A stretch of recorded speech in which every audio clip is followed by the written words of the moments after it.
everybody, and welcome back to the Blossom Review. How are you? Shall we talk about Channel A's The Witch today? The Witch is a 10-episode series based on Gang Fu's webtoon of the same name. The Witch has a bit of a funny story behind it because it was actually filmed from August 2022 to March 2023, but it was only released over February and March of this year, 2025. I think that might be because Park Ji-young enlisted in the military in May 2023 and was only discharged in November 2024. So I have a feeling they were sort of waiting for him to come back because The Witch is, let's say, it is Jin-young's show. It is his thing. If you don't know anything about the show, let me just give you a quick synopsis. The Witch follows Dong-jin, played by Park Jin-young, a young data analyst who decides to investigate the strange events surrounding his former high school classmate Park Mi-jung, played by Jeong-eui. Mi-jung was ostracized when young and branded a witch because all the boys that liked her seemed to get hurt or die. And because of that, Mi-jung sort of isolates herself from society. So in order to free her from this isolated life that she lives, Dong-jin wants to understand the variables behind this curse that follows Mi-jung around. The Witch is a melancholic, wistful fantasy mystery with just a dash of romance that succeeds in exploring very important themes such as bullying, misinformation, and the battle between science versus superstition. However, it fails to set the right pace for its narrative, and unfortunately, it fails to offer a female protagonist who actively designs her own existence. So this review, guys, from now on, it contains spoilers. Not huge spoilers, there is a big twist at the end of the show, I'm not revealing that. Let's say mild spoilers, but if you don't want any spoilers, skip to the should you watch The Witch part. If you don't mind spoilers, or if you have watched the show, just follow me and we'll continue. Now, with a show called The Witch, you would expect the witch to be the protagonist of the story, but it is not. So despite this very misleading title, The Witch is Dong-jin's story, as he quite literally stalks Mi-jung to try to understand the curse that ruined her life. His goal is not to understand the origin of this curse. His goal is not even to solve it. His goal is merely to understand the workings of this curse, how this curse works, so that Mi-jung can live a fulfilling life in spite of the curse. So, The Witch is a plot-driven series in which the protagonist has a flat or static character arc. What is a flat character arc? A flat character arc is when a character doesn't show any sort of inner change throughout the story as they remain steadfast in their beliefs, but they often cause changes in their environment and in the people that they meet. Dong-jin, to be honest, if you isolate Dong-jin's character arc, Dong-jin has a very well written, flat character arc. And why? Because despite his decision to stalk Mi-jung, don't worry, we'll talk about the stalking later, but despite his decision to stalk Mi-jung, Dong-jin is a character that we can empathize with. We can empathize with Dong-jin because, one, Park Ji-young's performance is incredible, is absolutely wonderful. I think he did super well in the show. But two, and most importantly, because Dong-jin is always portrayed, he's always shown as a well-intentioned, kind, persistent, dedicated, hardworking, generous young man. So Dong-jin lives in a universe in which people would rather believe in superstitions than in proven facts. And Dong-jin is the person who believes in science. He believes in things that can be proven with solid evidence. And no matter how fantastical the events around him may seem, he believes that there is always a reason, there is always a pattern, there is always a system to things that people should study and understand. And it's with this perspective that Dong-jin tackles Mi-jung's curse.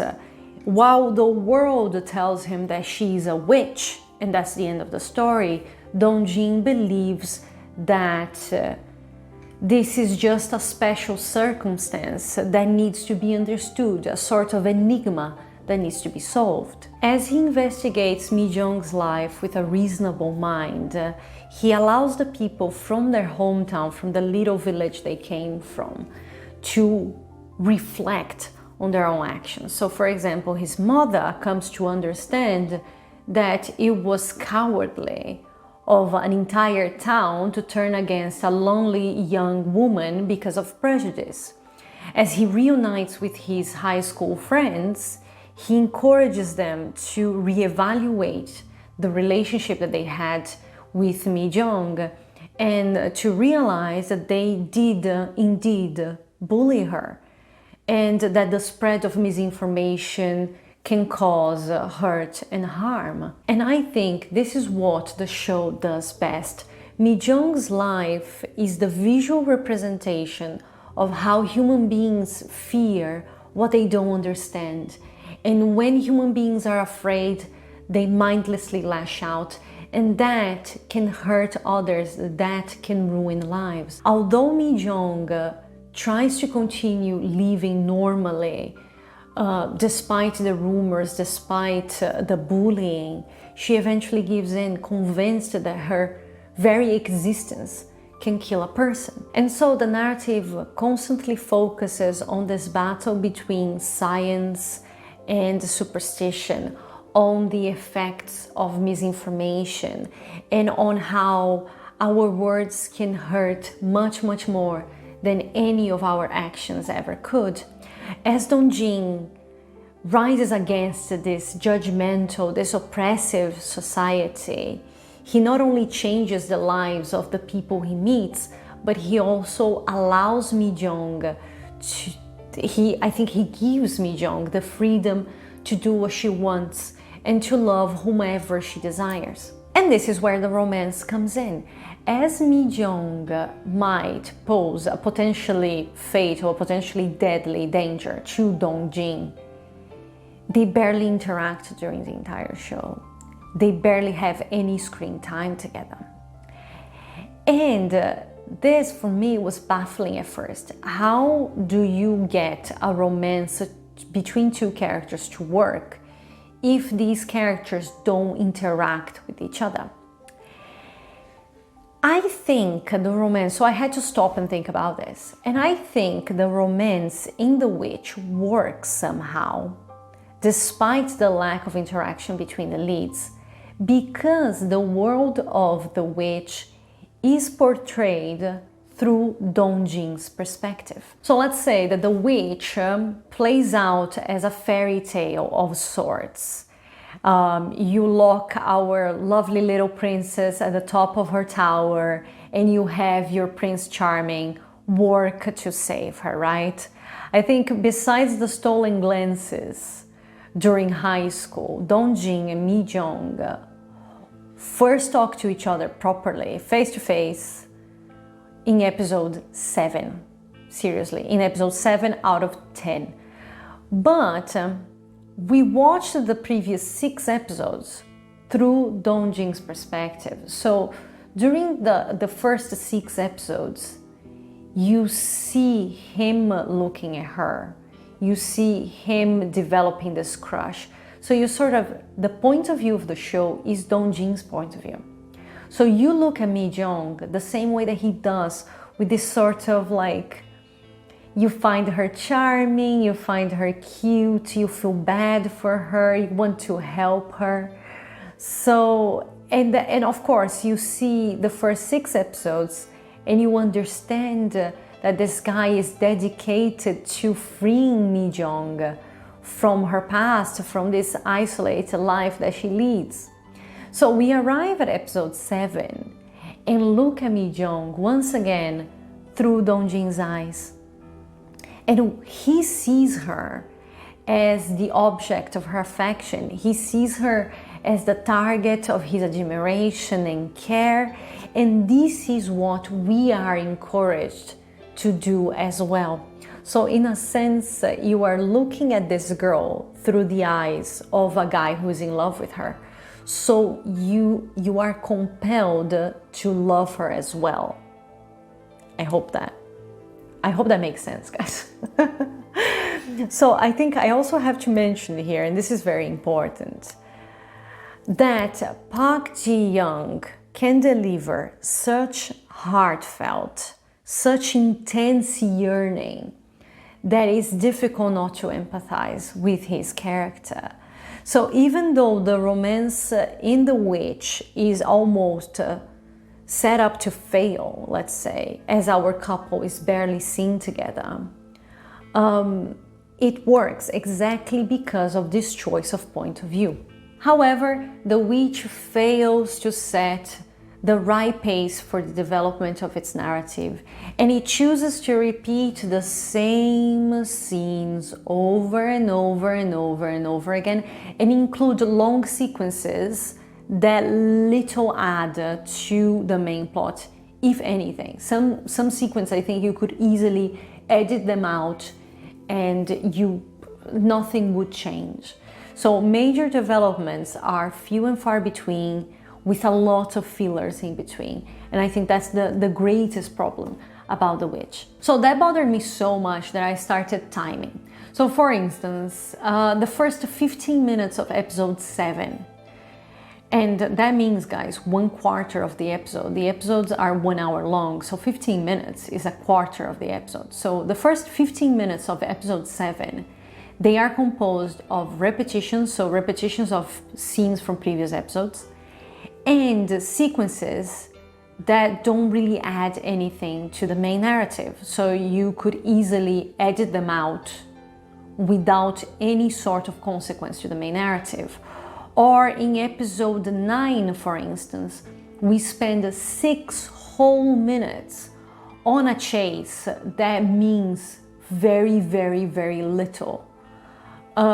We keep seeing the same things over and over and over again, when we could have condensed these 10 episodes into 5 and offered a much more dynamic, a much better paced narrative to the audience. Or if the idea was to have 10 episodes, we could have used all this time in a much more effective way. So for example, the romance between Dong-jin's friend, Detective Kim Jung-hyuk, played by Im Jae-hyuk, and Mi-jung's friend, PD Hyo-yoon-shi, played by the lovely Jang Hae-ryung, they could have used, like the romance between them, could have used a lot more screen time, a lot more, guys. Why? Because Jung-hyuk and Yoon-shi, they only meet 14 minutes into episode 8.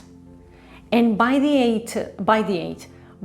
end of episode 10, they are already exchanging confessions, so rushed much. So these two characters needed more time together, more screen time together, to help us buy this entire scenario. But here, I found the relationship between the two of them quite interesting. And here I think we need to credit the actors. I think Im and Jung, they established this very interesting dynamic between the two characters. And you sort of feel this chemistry bubbling underneath, which sort of frustrated me, because I felt that all the time that should have been, all the screen time that should have been theirs was stolen from us, and I would have loved to see a lot more of them together. I think we could also have had much more time developing the relationship between Dong-jin and Mi-jeong. And I think if we had used all that wasted time to develop these relationships, that would have allowed all of these characters to develop a much more solid, a much more believable romantic storyline. Now, shall we talk about the real elephant in the room? Yes! So I've mentioned here several times that Dong-jin literally stalks Mi-jeong. And that's definitely not just me saying it, it's not just the audience saying it. So I think from the very beginning we realized that Dong-jin is actually driven by very good intentions. But I think because he was driven by these good intentions, he fails to realize that he's actually stalking the girl that he wants to save. It is only in episode 8 that, let's say, Dong-jin is diegetically faced with that reality. He is called out on it, and he understands, he's shocked when he understands that he's actually a stalker, and he names himself a stalker. And I think the narrative takes that very seriously, so much so that in episode 9, his friend Detective Kim, he tells Mi-jeong that if she decides to press charges, they will arrest Dong-jin for stalking. But it is very difficult to evaluate the morality of this storyline. It is difficult to say, are they romanticizing stalking? Are they encouraging stalking? Because in real life, you're not gonna die if you spend more than 10 minutes, or if you exchange more than 10 sentences with the person you love. So the rules of that universe, they don't apply to our universe. I'm not excusing anybody's behavior here. But the rules of their universe, the rules of the universe of the witch, and the rules of our real universe, they are two completely different things. So I think it's important to remember that this is a fantasy show, first and foremost, and what happens in fantasy shouldn't be applied to reality. Okay? Okay. But, and this is a big but, this stalking, let's say, this stalking storyline, it stopped the show from offering or from developing a proactive female protagonist that takes charge of her own life. Mi-jeong is sweet and gentle, but she's often apathetic, and you never see her actually working to liberate herself from this curse that locked her away from the world.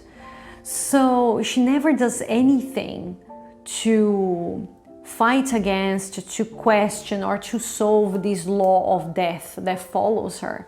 And instead, she decides to cope and forego her needs and desires in order to save future or potential victims in the future. And I think that's the problem with Dong-jin's stalking within the narrative of the witch. The problem is, does Mi-jeong even want to be helped? Does she want to be saved? Because she never participates in the process that might bring her freedom. And she chooses to be this passive spectator who only accepts the consequences of the actions of the people around her, and she never has to face the consequences of her own actions because she never does anything.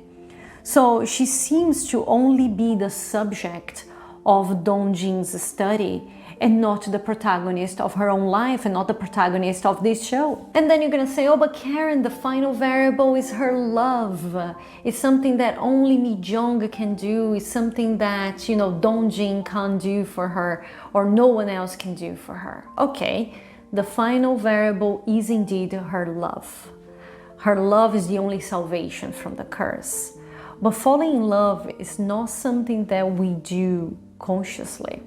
Falling in love is not up to us. Our heart goes where it goes, and we often don't know why we fall for the people we do. So to the very end, Mi-jung's life is defined by factors that are outside her rational control. Okay, this variable does fit the fairy tale framing of the narrative, this whole idea of love can save lives, and love is very powerful, and love is very important, etc., etc. But it doesn't do much to strengthen Mi-jung's characterization. Instead, we could have had Dong-jin find Yoon-shi earlier on in the narrative, so maybe in one of the first episodes, and through her contact Mi-jung and propose some sort of joint investigation of sorts. Maybe at first he would have to try to convince her, but okay, by having Dong-jin and Mi-jung work together from the very beginning, we would have avoided the stalking storyline. We would have had a much more present, a much more dynamic, and a much more self-driven female protagonist. And we would have had a much stronger, a much more solid romantic storyline for the show. So the question is, should you watch The Witch?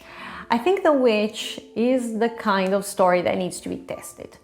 If you connect with Dong-jin's dedication, with his kindness, if you empathize with Mi-jung's struggles, you might be in for a satisfying mystery with just a dash of romance. The Witch can be sweet, it can be moving, it can be infuriating and thought-provoking, as it raises questions about bullying, about misinformation, and about gossip as well. I don't think The Witch is the best show of the year. It definitely isn't. But I think it can make for a captivating watch if you sign up for Dong-jin's quest. My recommendation is, if you notice a repeated scene, just skip it. There is no new information for you there. And I think you enjoy the journey much, much more if you just focus on what really matters. Now, on the other hand, if you have a sharp eye for technical details, because The Witch, the visual effects in The Witch are very weak, and there are a lot of goofs, a lot of continuity errors, so if you have a sharp eye for that, that might ruin the experience a little bit for you. But if you are looking for a show with lots of romance, a fast-paced narrative, I don't think The Witch is what you are looking for. It might not be the show for you right now. I will also discourage you from watching The Witch if you feel uncomfortable with storylines that involve stalking, okay? But I think one thing is certain, Park Ji-young offers this extraordinary performance as Dong-jin. I think this is his show, to be honest. He did super well, he carried the show on his shoulders. And I think if you are a romantasy fan looking for a sort of modern fairy tale of sorts, The Witch might just scratch that itch for a fantastical fairy tale that renews our belief in how powerful and literally life-saving love can be. So The Witch is on Viki. If you guys have watched The Witch, please leave a comment, let me know what you thought. If you haven't, give it a shot and then let me know if you enjoyed it or not. Quick reminder that this review with a couple of extra technical details is also on the Blossom Review. We posted it yesterday on the Blossom Review, so I'll leave the link in the description. If you like fantasy K-dramas, we also reviewed another fantasy K-drama this week. We reviewed My Demon in our newsletter, which is on Substack, so I'll leave also the link in the description so you guys can check it out. Well, I really hope that you like the video and I hope that you subscribe so I can see you here next Thursday for another chat. Alrighty, thank you so very much for being here. Have a lovely day and take very good care of yourself. I'll see you soon. Bye.